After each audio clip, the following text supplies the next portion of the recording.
MBest indikatorunda alarm yerləşdirməyi göstərmək istəyirəm abunə olanlar üçün. Çünki suallar gəlir, görünür videoda tam başa düşməyiblər. Qısa bir videoda bunu anlatmaq istəyirəm. İlk əvvəl deyim ki, axtarışda tapa bilməyəcəksiniz. Bu indikator axtarışı qapalıdır. İstifadəsinə də qapalıdır. Ancaq abunə olanlar görə bilir. Yəni onların nick adı təsdiqlənəndən sonra indikatorlar bölməsində gizli skriptlər bölməsi var. Burada çıxacaq 2 dənə indikator. Yəni əgər ikisini alıblarsa ikisini, biri abunə olublarsa biri çıxacaq. İndi də gəlin alarmı yerləşdirək. Best indikatorla bağlı növbəti videoda Fibonacci necə alarm yerləşdirmək lazımdır onu anlatacağam. Gəlirik deməli siyahıya. Bu görürsünüz məndə birjanın bütün siyahıları, bütün coinləri siyahımda var. Premium abunədə, yəni mən bütün mənim siyahımda olan bütün coinlərin arasında yerləşdirə bilirəm. Yox, əgər birinci basic abunədirsə, ancaq bir coin, məsələn, ən çox işlədiyim coin varsa, məsələn, istəyir Solana olsun, Ether olsun, Bitcoin olsun, onu yəni seçə bilərəm. Ancaq o coində siqnal yerləşdirə bilərəm. Gəlirik, məsələn, bildirişlər, siqnallar bölümünə. Burada, yarın bunu silim, yenisini açım. Gəlirəm burada. Əgər abunəniz yoxdursa, bir dənə ən belə zəif, ucuz abunəniz varsa TradingView'da, bir dənə məsələn coin'i seçirsiniz, orada yerləşdirə bilərsiniz. Məsələn, strategiyanıza baxır. Trend xətti ilə əməliyyat açırsınız, dəstək dirənclərlə əməliyyat açırsınız, yoxsa ki, dəstək dirəncləri birləşdirib əməliyyat açırsınız. Bu strategiyanıza bağlıdır. Məsələn, trend xəttini seçmək istəyirsiniz. Seçirik Best indikatoru.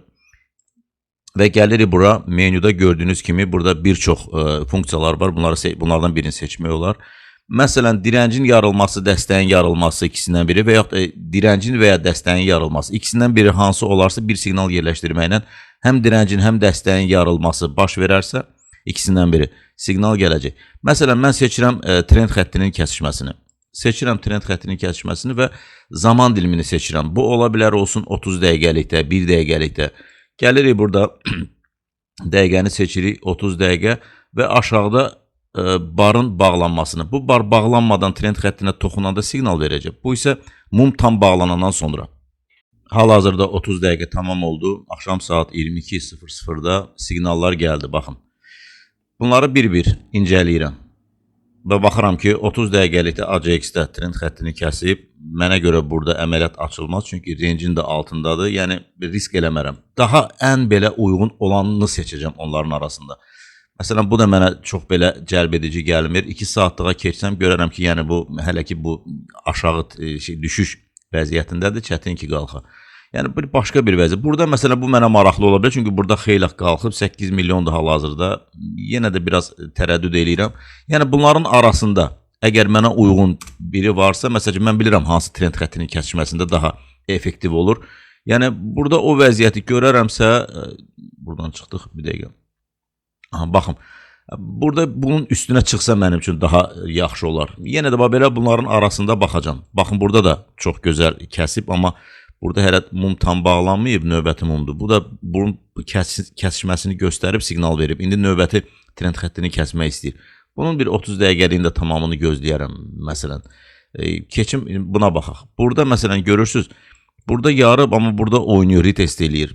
Yenə də bunu nəzərə alaram. Burada, məsələn, oynayıb bu trend xəttində mənə maraqlı deyil. Burada da, yəni, deyəsən, olub sonra itdi bu.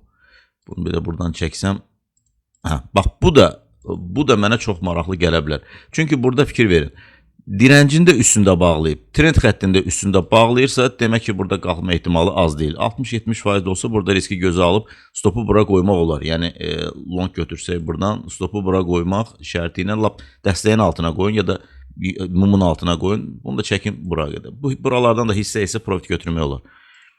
Baxaq buna, burada nə verib? Bu, belə vəziyyətdə də açmaq olar, amma mənim strategiyama uyğun deyil. Yəni, heç baxmıram elə bir vəziyyət olanda.